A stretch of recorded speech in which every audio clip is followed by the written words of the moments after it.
ഇപ്പോൾ നമ്മളുള്ളത് മുംബൈയിലെ CSTയിലാണ്. Chhatrapati Shivaji Maharaj terminal. World heritage സൈറ്റിൽ ഉൾപ്പെട്ട ഈ നിർമ്മിതി 1887 വിക്ടോറിയ രാജ്ഞിയുടെ സുവർണ ജൂബിലിയോടനുബന്ധിച്ചാണ് ഇതിൻ്റെ പ്രവർത്തനം പൂർത്തീകരിച്ചിട്ടുള്ളത്. ഗോത്തിക് ആർക്കിടെക്റ്റ് രീതിയിലാണ് ഇതിൻ്റെ നിർമ്മാണം. ഇതിൻ്റെ ചരിത്രത്തിലൂടെ നമുക്ക് കടന്നു പോകാം. ഇതിൻ്റെ പേര് വിക്ടോറിയ ടെർമിനസ് എന്നായിരുന്നു.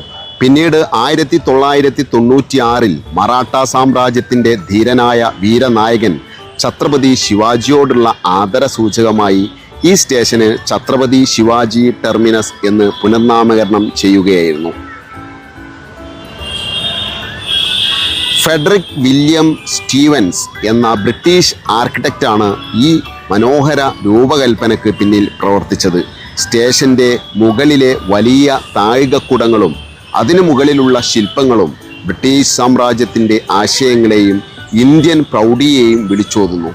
മുംബൈ നഗരത്തിൻ്റെ തിരക്കുകൾക്കിടയിലും തലയെടുപ്പോടെ നിൽക്കുന്ന ഈ ചരിത്ര സ്മാരകത്തിൻ്റെ മുന്നിൽ നിന്ന് കാഴ്ചകൾ പകർത്തുമ്പോൾ വല്ലാത്തൊരനുഭൂതിയാണ്.